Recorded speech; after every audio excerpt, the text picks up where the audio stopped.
Good morning, boys and girls. I'm Eleanor Hawkins, and welcome to Telestory Time. You know, this past week on Monday was the first day of registration for our summer reading program in the Craven-Pamlico Carteret Regional Library System. You can register any day you want, but try to register real soon so that you can read lots and lots of books during the month of July. Yes, any of you boys and girls ages 3 through 12 can register, and then you can have a wonderful time reading this summer all through the month of July. And boys and girls, be sure and check the schedule at your library because we have very special programs going on, and you'll have to check to see when your age group meets, and you can join the activities of the story hours in your library. So remind your parents today that you want to register for the summer reading program at the library nearest you. And now I see it's time for me to read to you this morning, and our very first story is entitled, "The Rabbits Give a Party." Flippity, Floppity, and Flip Flop were three merry little rabbits. Every day they would run and play in the fields not far from their home. Oh, they played hide and seek among the bushes and the trees. They hopped and tumbled over each other in the green grass. They played catch, and they chased butterflies whenever one fluttered by. When they were tired, they hurried home to have their faces and ears washed by Mrs. Rabbit. One morning, Mrs. Rabbit made a happy announcement. "Children," she said, "since all of you have been very good bunnies this week, I have a surprise for you. We are going to have a party." The three little rabbits' ears went up. A party, they cried happily. Mrs. Rabbit smiled. "Flippity and Floppity, you may deliver the invitations. They have already been made out. And Flip Flop, you stay and help me here at home." With two shakes of their little cotton tails, Flippity and Floppity each took half of the invitations and set forth. Now Flippity's first stop was at a large oak tree. The little rabbit rapped on the trunk. Oliver Owl's two big round eyes blinked sleepily from an opening in the tree overhead. "Well, here is an invitation for you," said Flippity, reaching upward. "And there's one for Sally Squirrel, too. Will you see that she gets it? Thank you." And then he hopped away. Floppity, meanwhile, went down into the meadow. Near a clear brook that bubbled along over some rocks on its way to a river, the rabbit found a small hole in the ground. He waited patiently. Soon a tiny furry animal popped out of it. It was Martin Meadow Mouse. "Hi, Martin," said Floppity cheerfully. "Guess what I've got for you?" "I can't imagine," answered the mouse. "It's an invitation to a party. See?"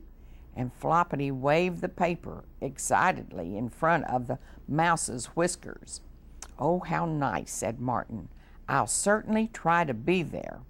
And then he scurried away. On and on the two rabbits went, delivering party invitations to all of their animal friends. Mrs. Mole's invitation was left on the molehill, since she was nowhere in sight when Floppity hurried by. Percy Porcupine's invitation was stuck on his quills so that he would not lose it.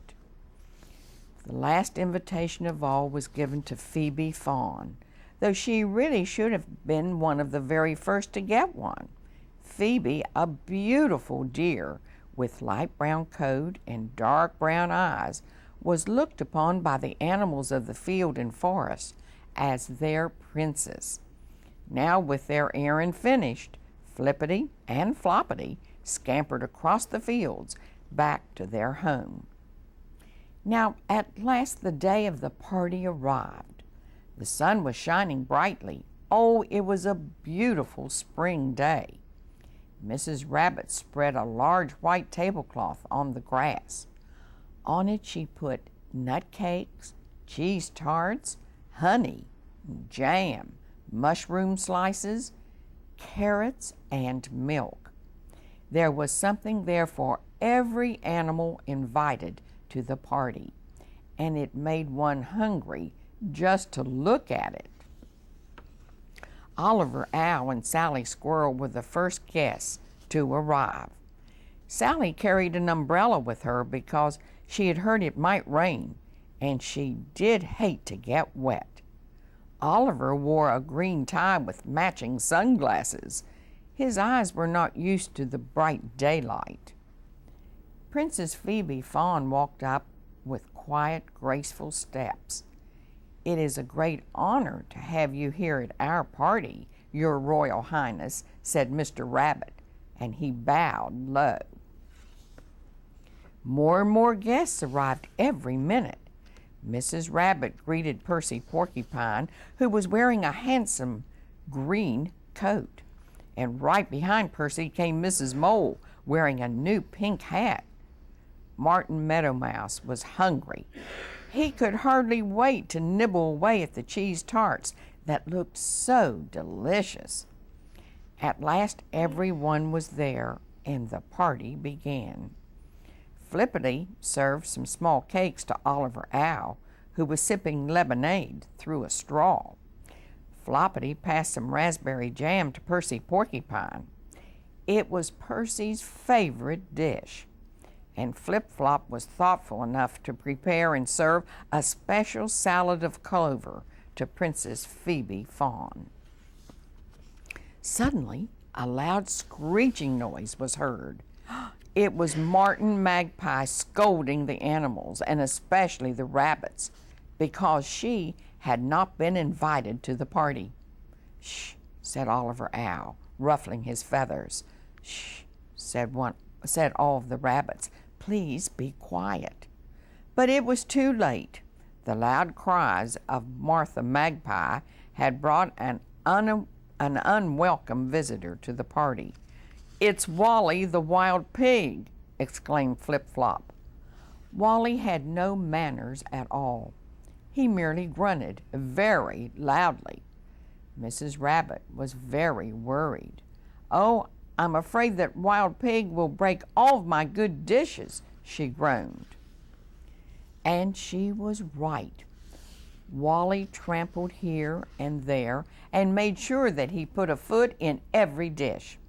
He broke a good many of them, too. Then Mr. Rabbit hopped over. He knew just what to do. He gave Wally a jar of honey, and Wally pushed his snout greedily into the jar, and the jar was stuck on his snout. He pushed and he pulled and he twisted the jar, but it was of no use. The jar would not come off. And so Wally ran away angrily with the jar still on his snout and a trickle of honey running down the side of his face. Now, no sooner had Wally left, however, than another unwelcome visitor arrived. It was Red Fox, and he was hungry. Fortunately for the animals, he made straight for the cookies, but they all wondered what would happen afterward. While Red Fox was gulping down the cookies, Martin Meadow Mouse had an idea. Quickly, he picked up the pepper shaker and shook it right under Red Fox's nose. And guess what happened? "Kerchoo, kerchoo," sneezed Red Fox, and away he ran with tears running down his face. Now everyone felt better, and the party began again. The animals played games, sang songs, and ate and drank until they could hold no more. And when it was time to go home, they all agreed that it was one of the very best parties ever given in the forest. And that, boys and girls, is the story of The Rabbits Give a Party. And now stay tuned, and we'll be back in just a moment to show you books from the shelves of your public library.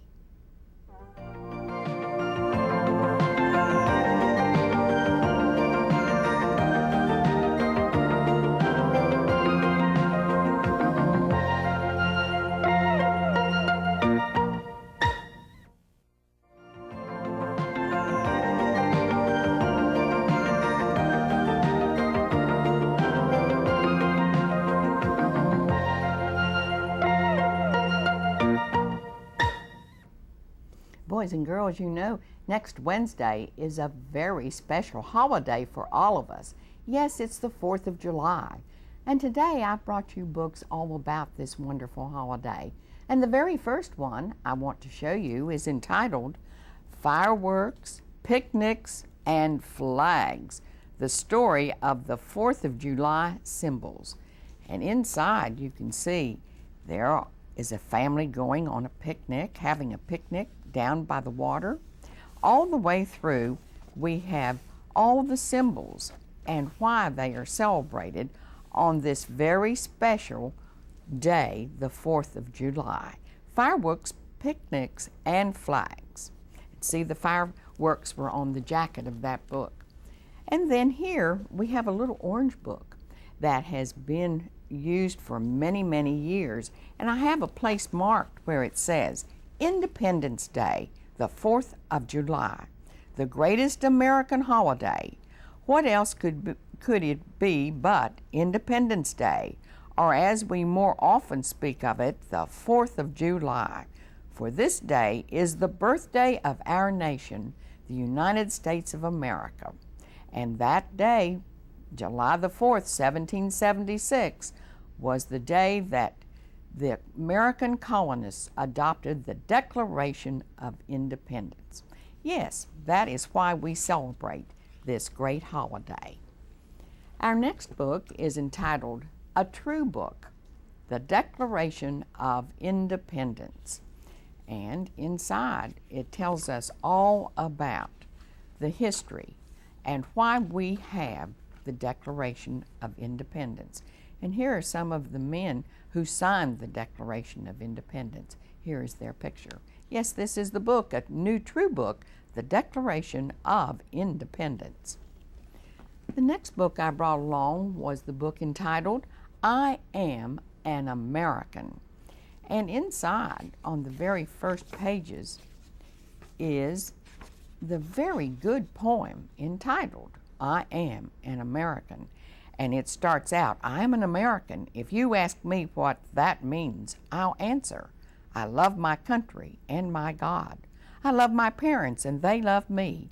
And it goes on for many stanzas, but it's a beautiful poem that is very good to read at this time of year. I am an American. The next book is one of the series of books of the Documents of Freedom. And this one is entitled The Declaration of Independence. And inside we have lots and lots of reading and a few illustrations. And here you can learn all about this great document, the Declaration of Independence. Another book that was written a number of years ago is entitled The Great Declaration. And inside, this is a smaller book as you can see, but it has very nice illustrations. And the title of this book is The Great Declaration. Last of all, I'd like to show you this book entitled Know Your Declaration of Independence. And you know, boys and girls, we all should know more about this great document. And inside, this is a very attractive book. It gives us a picture of all the signers of the Declaration, and as you go through you can learn a little bit about each one of them. Yes, this is the book, Know Your Declaration of Independence. Boys and girls, any of these books can be checked out from any of the 9 libraries in the Craven-Pamlico Carteret Regional Library System. Be sure and use your library card this next week and check out some very good books. And now stay tuned and we'll be back with another story in just a moment.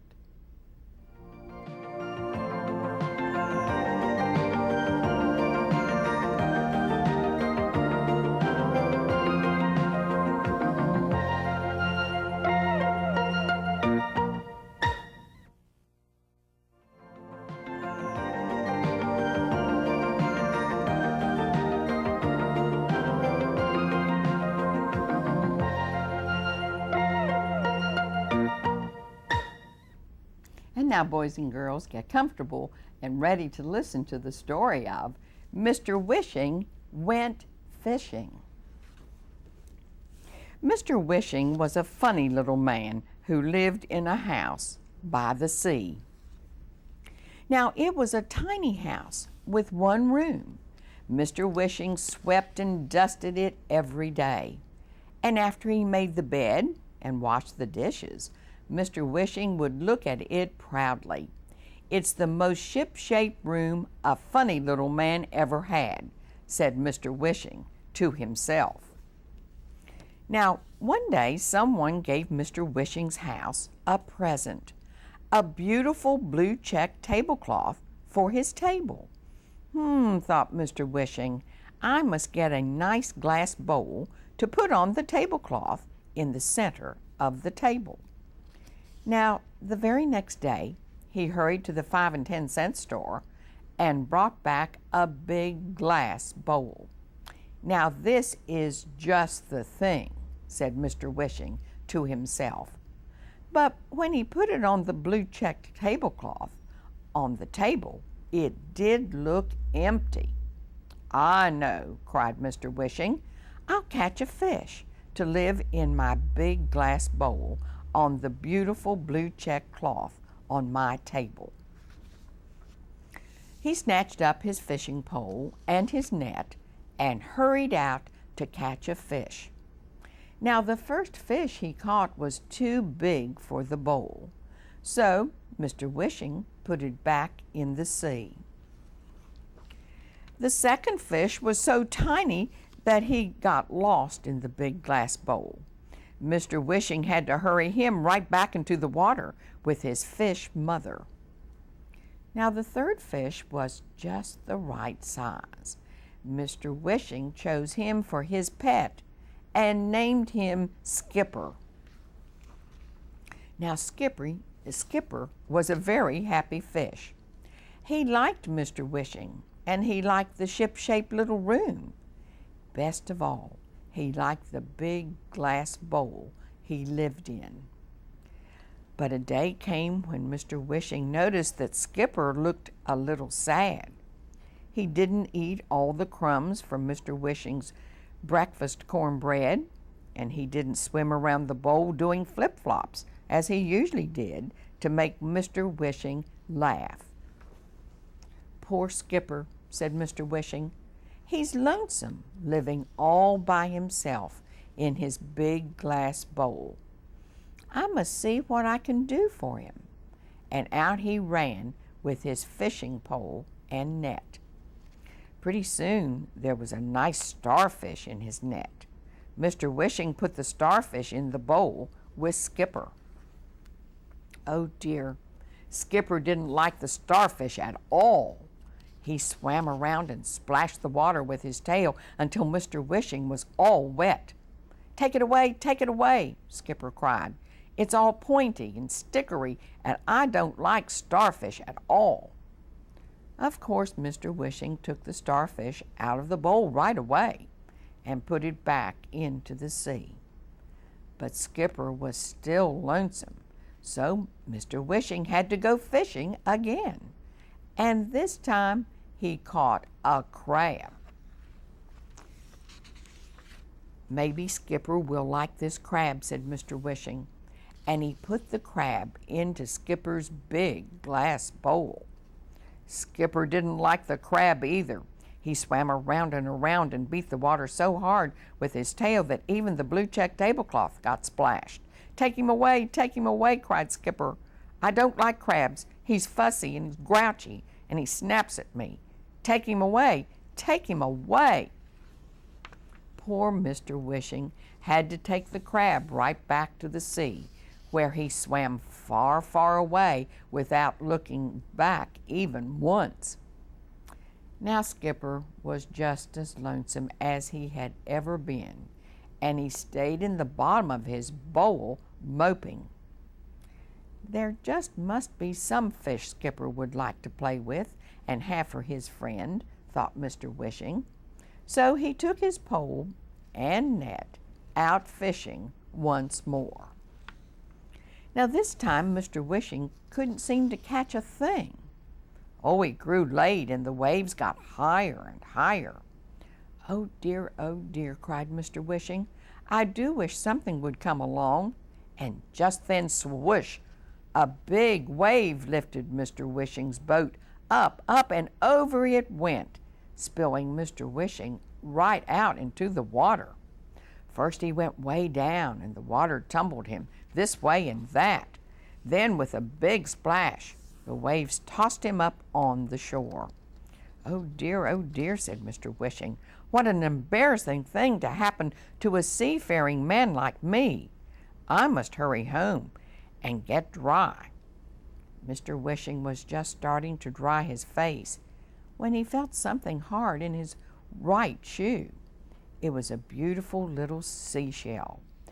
Might as well take off my left shoe too, thought Mr. Wishing. Why, it's full of nice white sand. Just then something tickled the back of his neck. Well, dear me, it's a bit of bright green seaweed, said Mr. Wishing. And then a very strange thing happened.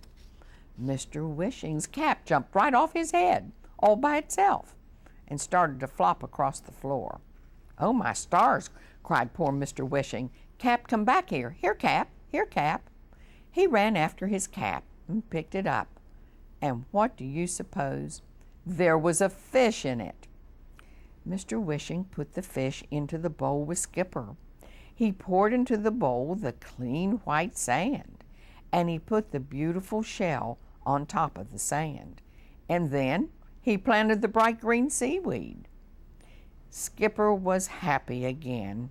At last he had a friend to play with, and the seaweed, the shell, and the sand made his bowl seem just like home to him. Mr. Wishing called the new fish Flipper, and Flipper and Skipper lived happily in their big glass bowl. Now, in the evenings, Mr. Wishing sits beside the table. Skipper and Flipper do all their tricks for him, and Mr. Wishing laughs until he shakes.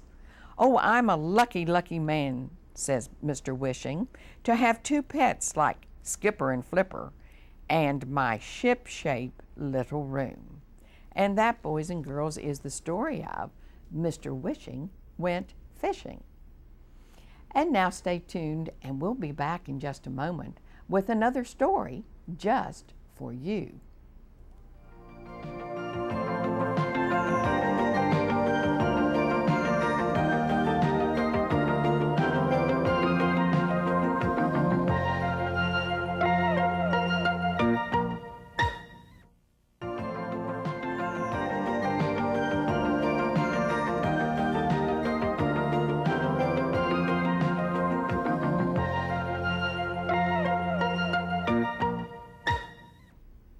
And now, boys and girls, I'm going to read the poem, My Shadow. I have a little shadow that goes in and out with me, and what can be the use of him is more than I can see. He is very, very like me from the heels up to the head, and I see him jump before me when I jump into my bed. The funniest thing about him is the way he likes to grow, not at all like proper children, which is always very slow. For he sometimes shoots up taller like an Indian rubber ball, and he sometimes gets so little that there's none of him at all. He hasn't got a notion of how children ought to play, and can only make a fool of me in every sort of way. He stays so close beside me, he's a coward you can see. I'd like to think the shame to stick to Nursey as that status sticks to me. And boys and girls, that's the poem of My Shadow. And I see I have time enough to remind you to go to see the fireworks in your area and have a very happy 4th of July from Telestory Time.